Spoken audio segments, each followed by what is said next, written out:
Hey everybody, it's your old pal Robert from ThrillRide.com. How you doing?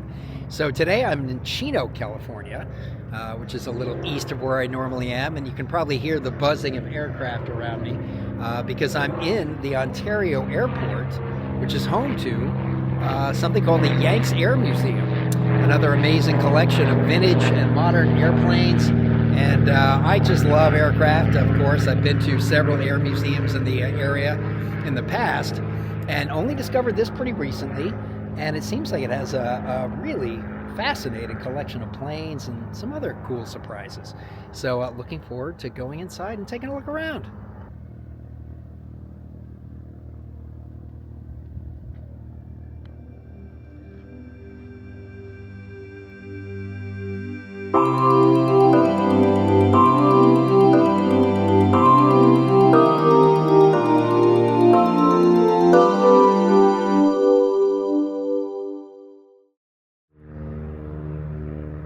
Well, unfortunately, it's not an operation, but they do have a Ferris wheel here, which is pretty adorable. And tucked away in the back here is a Gravitron. Now, I don't know whether that is supposed to be an operating attraction on occasion, or maybe it's used for private events and parties. But I got to give that a big thumbs up, man. Not that I would ever ride it. That kind of flat ride terrifies me, but pretty cool that they have it.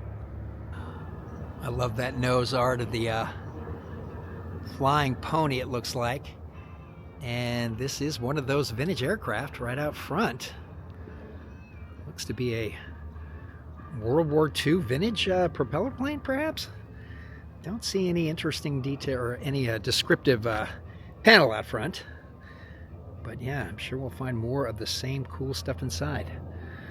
And there it is, the museum entrance. So this is pretty cool. You come in, make your payment, and the first stop before wandering through the various areas in the museum is this little theater that has a kind of an introductory video explaining, I'm sure, all about the history of aircraft and the work that is being done here at the museum. Oh, look at that, the canopy closing, love that.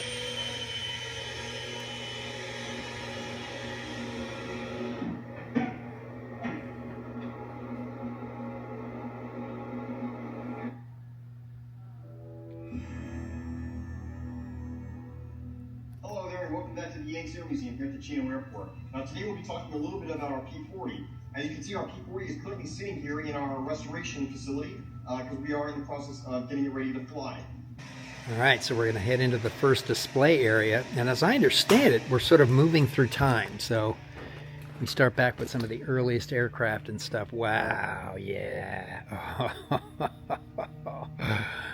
Beautiful. Right up front here is a old U.S. Army Jeep. So right in the front door, you have to look up and be sure you see a replica of the Wright Flyer 1.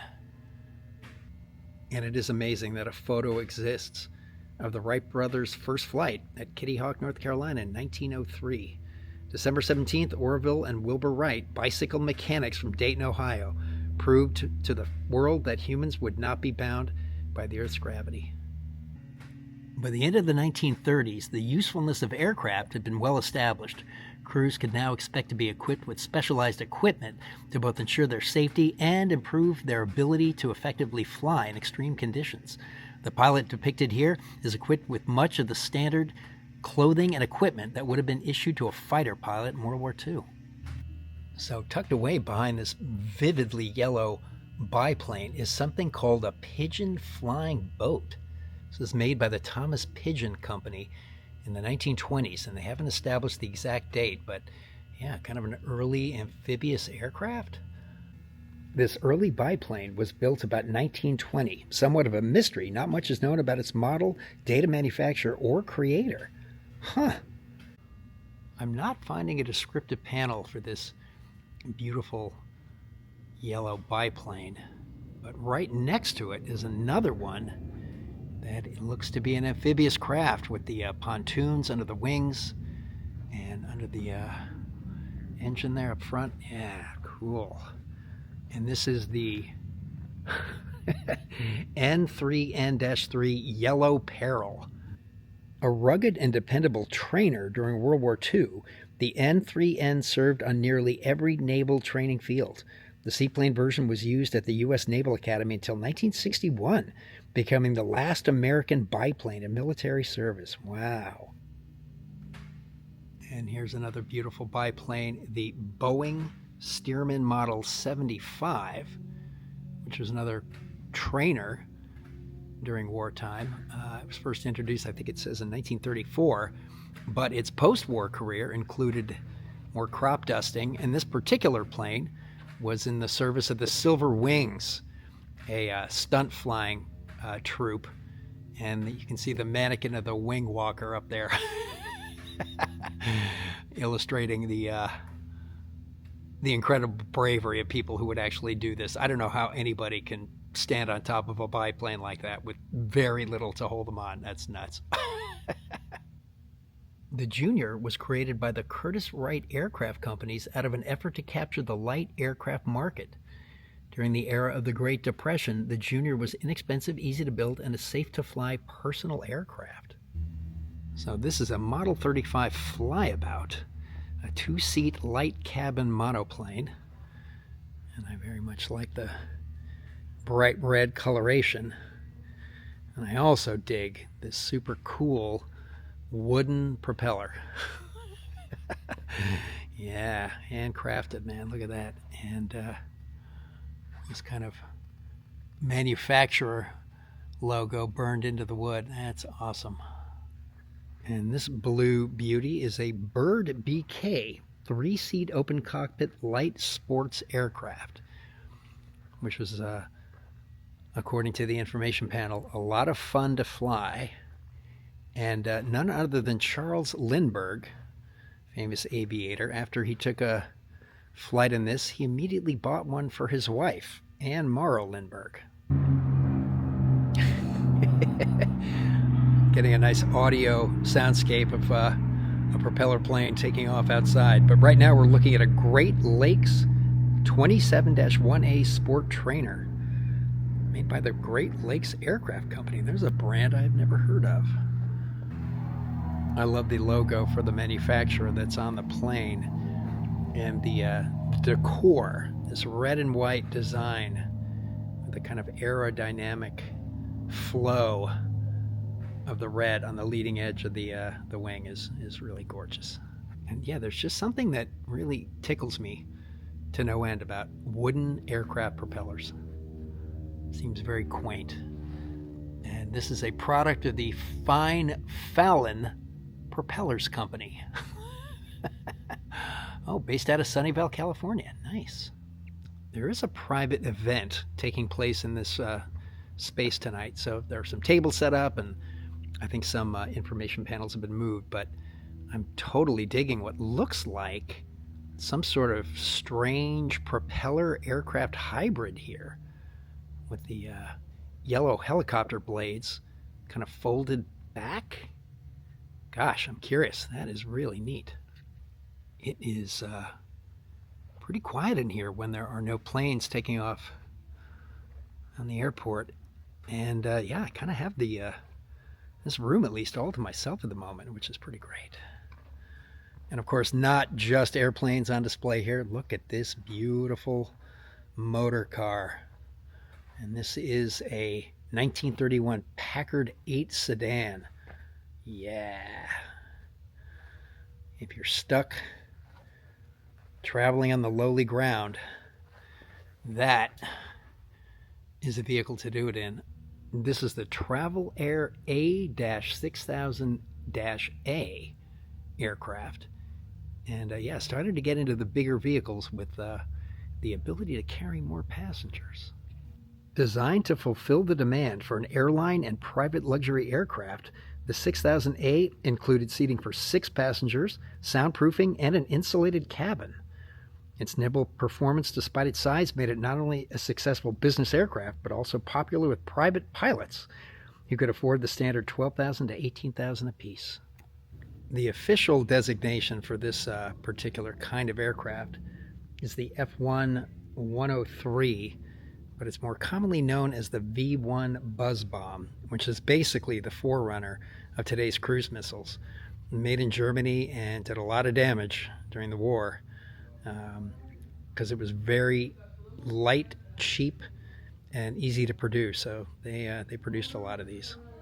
One of the more unique methods of downing a V-1 was to tip them by disturbing the airflow over one of its wings, overriding the guidance gyros, and sending the missile tumbling out of control. Wow.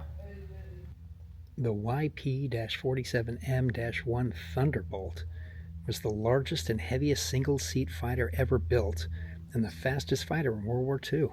Thunderbolt reached speeds of 504 miles an hour at 34,000 feet in level flight and consumed an astonishing 330 gallons of fuel per hour. That is astonishing. I'm assuming those 4 barrels extending from the front of the wing are for guns, but I'm not quite sure why they are arranged in that fashion, with the shortest barrel towards the outer edge of the wing and the longest closer to the fuselage. Yeah, I wonder what the purpose of that is. And this big bird is the O-52 Owl, which was an observation craft during the war, but went out of service fairly quickly because it was such an easy target. And they eventually gave the duty of observation and map exploration to faster fighter bombers.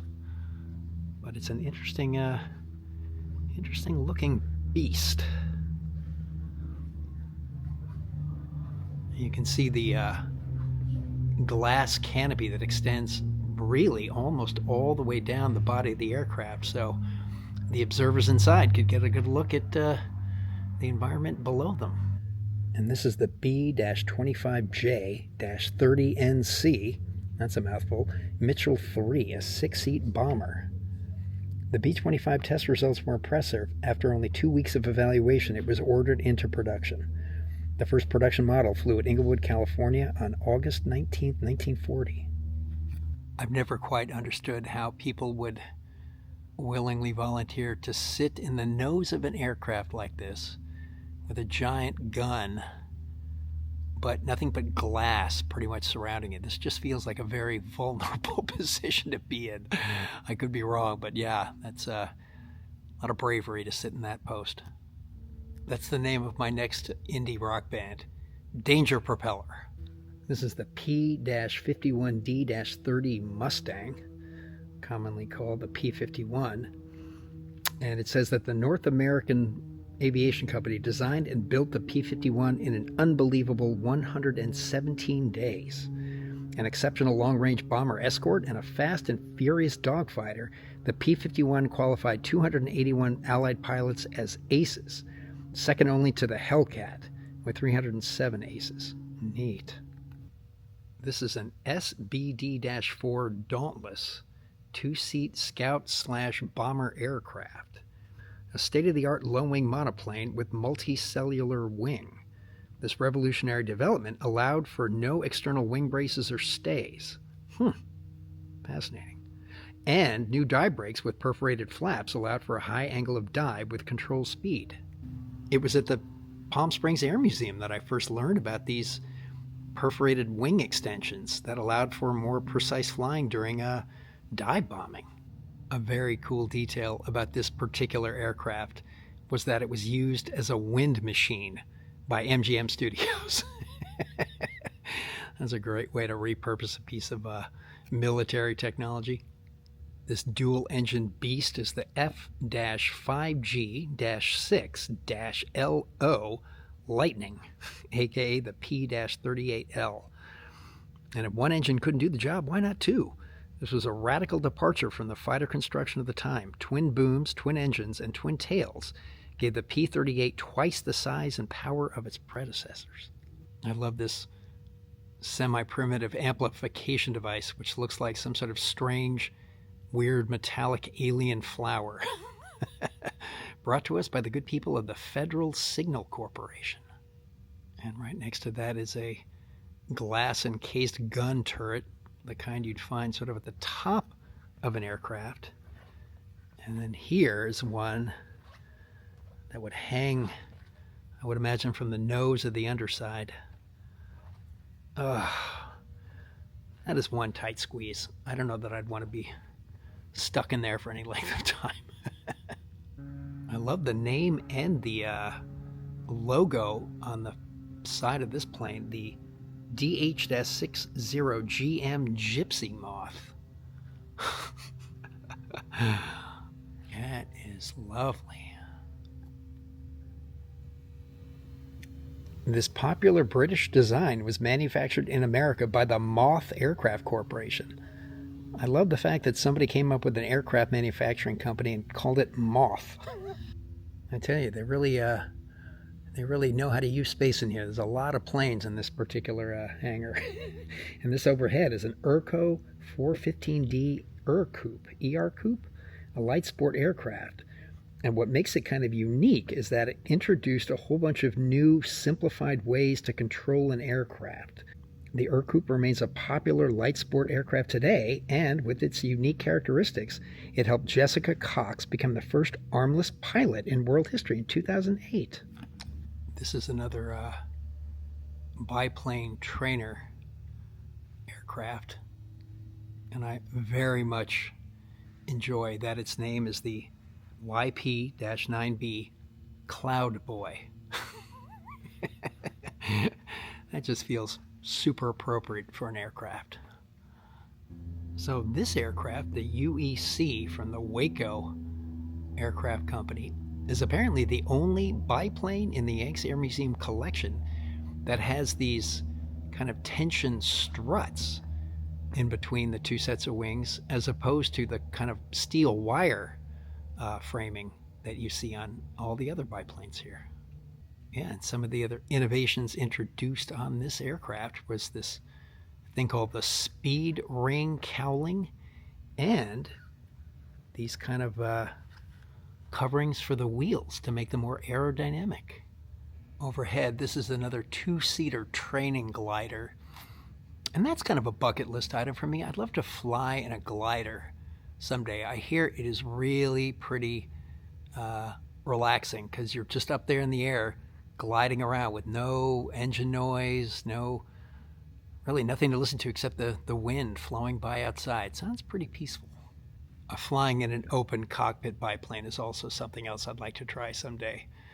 A true wind-in-your-face aerial experience. Yeah, that sounds pretty good.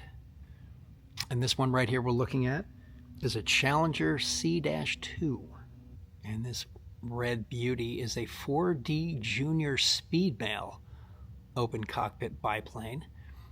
And the Yanks Air Museum acquired this in 1987. It is one of only two flyable versions of this plane left in existence. And this dual color aircraft is a C-1 Robin, a 3-seat high-wing monoplane, where the wing itself is over the cockpit, not extending out from beside it. And I love the kind of intricate perforations in the nose there just behind the propeller. Definitely serving a practical purpose, I'm sure, but it has a nice design to it too. Okay, this is an airplane with a totally cool backstory. So everybody's familiar with the famous Metro-Goldwyn-Mayer title card with the roaring lion in the centerpiece. And that lion, whose actual name was Jackie, was referred to as Leo. So when they started using that vanity card at the beginning of the MGM movies, they wanted to publicize the use of the live-action lion. So they needed a plane to take Leo around the country. And this particular aircraft was designed specifically for that purpose, given that the passenger was over 400 pounds. So they added an extra cage for safety and modifications for extra fuel. And according to the sign out front, the first time the pilot and lion went flying together, Leo was able to lick the pilot on the back of the neck. This was a bit unsettling for the pilot. Yeah, I can imagine. The story gets crazier. On a trip from Southern California to New York, the pilot realized he would not have enough altitude to clear the mountains, and he crash-landed in a canyon, tearing off the landing gear, one wing, and came to rest in a tree. He gave the lion some food and water and went to get help. After 4 days, he found some cowboys who got him to a phone to call MGM, and they managed to save the lion, who survived the crash. And of course, the lion was renamed Lucky. Out here in front of the AW4-seat monoplane is this fantastic photograph, which I guess was meant to demonstrate the strength of the wing by having a bunch of people stand on it, or maybe it just made for a cool photo op, but yeah, that's pretty awesome. I love the fact that we can look at this plane with the canvas removed from the wood wing frames. And this is the standard J1, a trainer that began manufacture in 1917.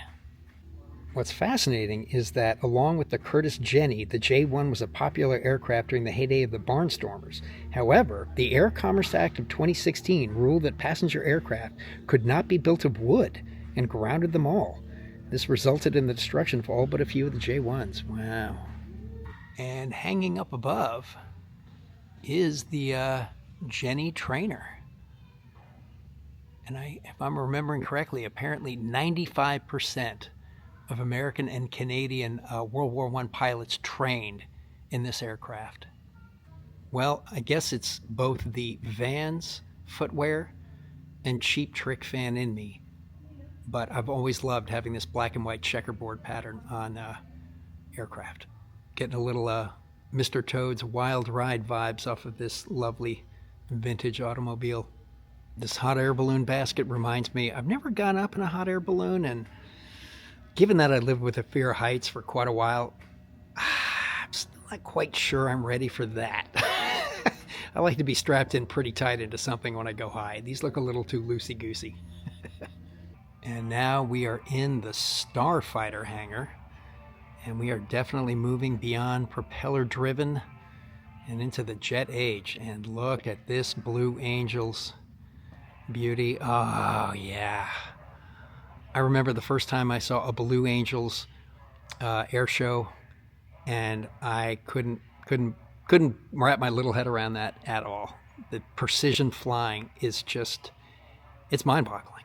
And of course, this bad boy is the FA-18B Hornet, one of the most technologically advanced and modern jet aircraft, currently valued at $36 million, and is the centerpiece of the museum collection. I'll bet. So this FJ-1 Fury was the Navy's first operational jet fighter and performed the first jet takeoff and landing from a carrier at sea. Incredible. The engine, fuel tank, and air intake are within the fuselage, allowing for a super thin, high-speed laminar airflow wing. These two rotor helicopters kind of blow my mind, and this one here was the first twin rotor copter approved for commercial use in America. Well, apparently this is only one of two of this kind of HUM-1 tandem rotor light helicopter produced. And I love this very open air, well, not open air, but a lot of glass in that cockpit. You get nice views from behind the controls, I'm sure. And this Cougar aircraft was produced as a carrier-based reconnaissance plane, but apparently a number of them were modified to be F-9F-8B tactical nuclear bombers. Yikes. Look at that big extension on the nose. And you can see some of those perforated air brake extensions below the fuselage there. Yeah, jet intake, baby. So this is an F-5E Tiger II, a single-seat light fighter jet. And what's kind of cool is that the F-5, due to its similar size and characteristics to the MiG, the Russian fighter, was used as the aggressor aircraft in Top Gun. Also used in the movies Apocalypse Now and Hot Shots. I do love the sleek modern design of jet aircraft, but they're just kind of not as visually exciting to me as some of the earlier biplanes and that sort of thing. Just has some more of that retro charm that I kind of miss a little bit in some of the newer planes. Not to say that these aren't also beautiful in their own right, because they really do have unique design characteristics that you got to appreciate, again, despite their sometimes deadly reason for being. And of course, speaking of Top Gun, here it is, the F-14A Tomcat. Another aircraft that I do actually very much enjoy the design of because of its unique dual kind of rear tail fins. I wish I could remember more some of the parts of a plane are more properly called, but anyway, this is a pretty gorgeous modern aircraft. Boy, this is another aircraft, if I could get a chance to fly in someday, the Harrier Jump Jet. I believe this is the first aircraft that could take off completely vertically, just like a helicopter, and then go into horizontal flight mode and blast forward. That is one badass plane. And I'm not sure the engineering reasons behind it, but I do appreciate the fact that the wings are kind of tilted downwards on this aircraft. Would love to know someday why that design feature is as it is. And of course the tail graphics here, I'm digging the big bolt, lightning bolt design. I approve. So this is the F-15A Eagle, and you'll note that really cool bubble glass canopy, which apparently gives the pilot a waist-high 360-degree view outside the aircraft. That is some strong visibility, yeah. And this aircraft with that big, long needle nose is appropriately the F-106B Delta Dart. Yeah, that does look like a dart, all right. This highly polished aircraft is the F-100C-25 Super Sabre, introduced in 1953, and the first aircraft to exceed the speed of sound, 760 miles per hour in level flight. That's fast. So this is the F-84E Thunderjet. Pretty cool name for a single-seat attack bomber. And what makes this one special, the Thunderjet was the first jet fighter to fly across the Atlantic and the first jet fighter with air-to-air refueling. And they do have this little collection of kiddie rides here, which is pretty awesome. And it looks like the rides are kind of closed for refurbishment or just not in operation. It's kind of a slow day here today. But they got the little carousel and then another flat ride over there. Pretty charming. So this is the Curtisaurus Rex, created by artist Chris Arnold, I think is his name, to commemorate the Curtiss P-40 Warhawks and the ferocious fighting spirit of the American warriors that flew them. I like it. Yeah, and you don't want to tangle with this guy. He's loaded for bear. So this is an Iroquois helicopter, more affectionately known as the Huey, and this is an evolution of the medevac helicopters that were created to bring wounded soldiers out of military areas, and of course became very widely used in the Vietnam War. I remember seeing this kind of helicopter many times watching MASH back in the day. And it remarks that the distinctive thump, thump, thump sound that this helicopter made became pretty iconic, and I certainly can hear that in my head right now. I don't normally think of helicopters as offensive military aircraft, but indeed there are quite a few that were designed for that purpose, and this is the Cobra attack helicopter. You can see under that sort of stubby, almost wing extending out the side there, one of the very powerful looking gun turrets. And this was so successful that it actually produced a successor called the Super Cobra, which is still in operation to this day. So this beautiful blue plane is a Wildcat. And of course that folding wing is pretty distinctive. And the first versions of the Wildcat, or early versions, were the first folding wing carrier-based aircraft. And during World War II, the Japanese Zeros were quicker and more maneuverable. So they developed the strategy of dive in, shoot fast, and get out when engaging with the Zeros in these Wildcats. And they were also instrumental in the Battle of Midway, which really helped turn the tide, so to speak, in the war in the Pacific. So here's another helicopter I recognize from MASH and a lot of other Vietnam and Korean era war movies. And again, this just very exposed bubble cockpit that the pilot sat inside. You can see on the above the skids the stretchers for carrying the wounded soldiers. Pretty incredible. So the plane sitting behind this Jeep and the two little kiddie ride vehicles is the L-5 Sentinel, also affectionately known as this flying Jeep, which is apparently the most widely used aircraft in World War II because of its incredible versatility. So this immaculately clean aircraft is a G-21A JRF Goose, an 8-seat twin-engine utility amphibian. It became Grumman's first monoplane to fly, its first twin-engine aircraft, and its first aircraft to serve with a commercial airline. I love the blue and yellow color scheme on this plane, and this is called a stagger wing because the lower wing extends forward, or further forward than the upper wing does. And apparently this was considered the Rolls-Royce of aircraft that only the affluent could afford, but it was incredibly powerful. And it was faster than any other military aircraft.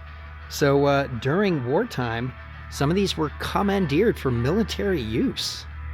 So this is a Grumman J4F-2 Widgeon, which feels like somebody mashed together wet pigeon, which kind of makes sense because this is a twin-engine amphibious aircraft. So a bird that gets wet kind of makes sense. So this is the SNJ-5 Texan, which was a 2-seat advanced trainer used in World War II. And I love that they've left some of the outer skin, taking that off so you can see some of the inner workings. Yeah, you can see sort of the wheel and rail system that the glass canopy slides back and forth on. That is cool. So this is the P-63A-7 King Cobra, and it's a single-seat fighter plane. And of course, the thing I think I love most about this is that supremely sweet nose art, Fatal Fang. Yeah, that rocks. Look at that. So I've said before in prior episodes, there's something about this shark mouth design that's used on certain kinds of fighters that I really love. And this Warhawk, a P-40E-1 Warhawk, another single-seat fighter, is an incredible example of that, which I love. And it says that the popular shark mouth, well suited to the contours of the P-40, was made famous by the 1941 American Volunteer Group, also known as the Flying Tigers. Kind of weird. The Flying Tigers had a shark-themed aircraft, but you know what? I'm fine with that. So along with all the incredible aircraft and automotive vehicles, etc., there are some display cases with bits of history about some ancillary aircraft-related technology like avionics.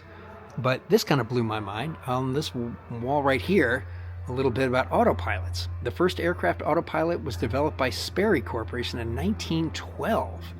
The autopilot connected a gyroscope, heading indicator, and altitude indicator to hydraulically operated elevators and rudder of the plane. Autopilot stayed in development and was not widely used until July 22, 1933, when Wiley Post made history by completing a solo flight around the world using autopilot and a radio direction finder. Wow. Well, and here's another sad connection to history for poor Mr. Wiley Post. Post and his friend humorist Will Rogers were killed in a plane crash on August 15, 1935, between Fairbanks and Point Barrow, Alaska. Wow. So the man who made the first autopilot flight around the world perished with Will Rogers. Just amazing how history intersects. And here is where the restoration work takes place. So again, this is not just a museum. They buy and completely restore aircraft, and we get to see a whole bunch of stuff undergoing that restoration process. Wow. Look at that. That needs some work. And it looks like that is a gun turret. It looks like some sort of exposed engine. And look at this old aircraft with the wood framing. Oh, wow. So this aircraft here under restoration is the CG-4A Hadrian Glider, which was developed to carry troops and equipment to the battlefield. And apparently with such an incredible workhorse, it was used in every airborne invasion during World War II. And again, there's a lot more here than just airplanes. This is the CA-1 Airborne Dozer. And as I've said before in other videos, when you look at an aircraft with its skin peeled away, and you see how ferociously complicated they are. All the different technologies that are packed into the shells. It's pretty crazy. And these are like hopelessly primitive compared to modern aircraft. So you just got to wonder the kinds of smarts you need to build and maintain aircraft. I don't know. I certainly don't have them, I can tell you that. I wonder how long it takes to fully restore some of these old World War II military aircraft. I mean, I'm sure it all depends on how much work needs to be done, but to like really strip them down to the bolts and, you know, clean them up from scratch, that's got to be quite the undertaking. I love that this pretty badass Helldiver plane, a scout bomber for the Navy, was granted its own pet kitty. Meow. Boy, that is a pretty bare bones airplane up there. Wings, wheels, and engine, and not much else. I love that they give you the opportunity to walk through that workshop where they're doing all this restoration. And then, right out here is what they call the Boneyard, which are a few more aircraft that, I don't know whether they're planned to go under restoration or they're just sitting out here to be scavenged for parts. I have a feeling that may be the case, but it is kind of neat to walk around and see. Like here's another seaplane, which is pretty cool.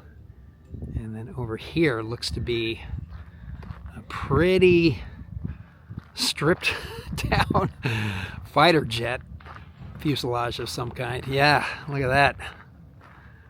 That has seen better days for sure. And again, just think about the absolute miles and miles of just wires that run through these aircraft. So apparently, this aircraft here, I think it is a vintage Constellation, is one of the kind of star aircraft in the collection here in the Boneyard. And normally it is not open to the public, but on certain Saturdays it is, and I came on the right Saturday. So I'm going to take a head inside and take a look around.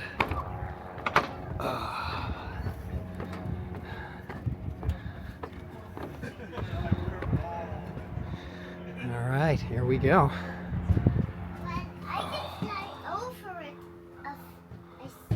Amazing.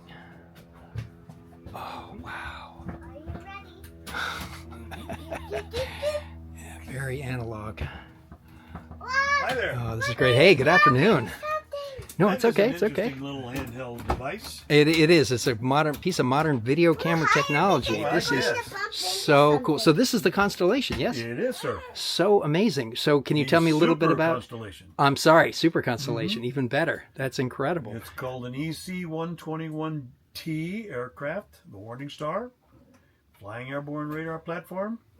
Did the same job as the AWACS do today. Awesome.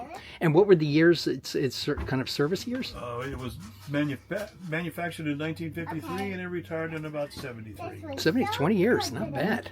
Is it all right if I walk forward and take a look? Absolutely. So cool. Oh man. Look at this. This is great. Looking at this control panel, and I'm seeing something. Bye-bye. Bye-bye now. Seeing something called a clutter simulator. What exactly is that? Well, when you have noise, when you're in an environment, you might have a noisy environment. For example, if you're too close to the water, you'll get bounced back from the watery surface. Sure. Well, we use that to test the signal plus noise to noise ratio of the receiver. Make sure you're getting the right signals. Gotcha. Make sure the receiver is fine-tuned to do its job. Got it. Because the receiver has got to be able to see through that clutter and display on the screens. Brilliant. That is awesome. The clutter simulator. It's just a signal generator that puts garbage into the receiver and to test it. Yeah, really. That's right here. All for testing during flight. And this is for operating. That's a control panel for the radar system right there. Wow. Okay. Transmitter and receiver right there. Amazing. There's also the Air Force 7Ps. which is Proper prior planning prevents piss poor performance. a very good technical term. I like that. The 7 Ps. Excellent. Oh, wow. I'm doing well, thank you. Look at that. The bomber's best friend, the EC-21 Warning Star. Wow. All right. Yeah, that really helpful docent. He was a radar technician on this aircraft. He knows his stuff. Wow, look at this. The passenger compartment and heading into the cockpit. Oh, so cool. Yeah. Look at that. With the dual yokes. I mean, they just don't make them like this anymore. That is incredible. I mean, can you imagine sitting here and being responsible for keeping track of all the information you're getting? There are all these different dials and gauges. And they've got a couple of bunks up here. You want to take a little respite during a mission. Oh man, now look at this. And here's your galley, it looks like, for food prep. And then here's your commode. Yeah, that's about the size of a standard aircraft bathroom, maybe a little bigger actually. Well, there we go, the Super Constellation. Yeah, that was super indeed. Really got lucky being here on the day I did. You know, when they say Boneyard, they ain't kidding. This is quite a collection of various bits and pieces of all kinds of aircraft. And maybe not just aircraft. Looks like some kind of giant truck that was in the service of the U.S. Navy. Yeah, look at all this. Oh man, wow. Oh, oh, look at this stack of giant jet engines. Now, you know, it's just me, but if I were having a wedding reception, I wouldn't have it in the museum. I would have it out here. This is much cooler, I think. But that's just me. I kid, but I'm not really in bands, or I don't really play an instrument well enough to be in bands. But if I were going to shoot a music video for my band, I'd give this area a long, hard look, because this is kind of cool back here. Look at these wings. And what is that odd-looking device? Looks like some kind of steampunk droid. What the heck? Ah. Well, I don't know what that is, but I love the look of it. I wonder how and when the museum purchased this aircraft, and if they got it at some sort of a bargain.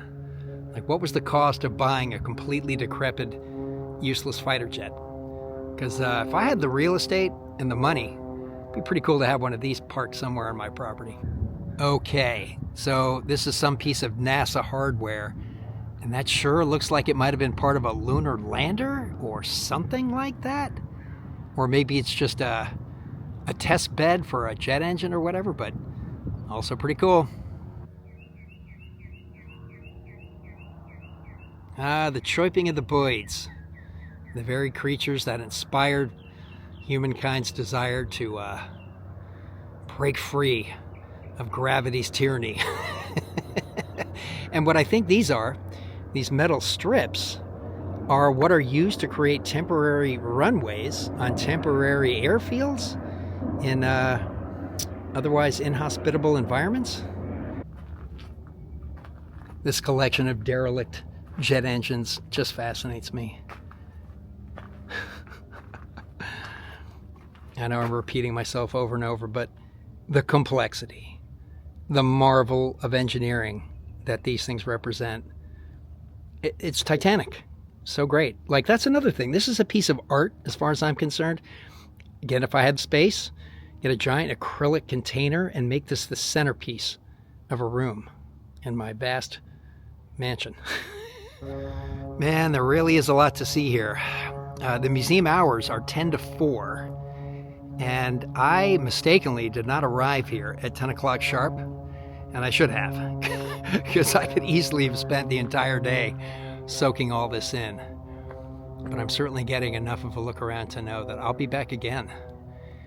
All right, I think that is going to bring this one to a close. So, as always, thank you so much for coming along, and hope you enjoyed this look around the fantastic Yanks Air Museum. If you've enjoyed some of my other videos about air museums, like the Museum of Flying in Santa Monica and the Blackbird Air Park, etc., I would recommend you come out and see this place too. It's really very cool, and just about an hour away from kind of the western Los Angeles area, so pretty easy to get to.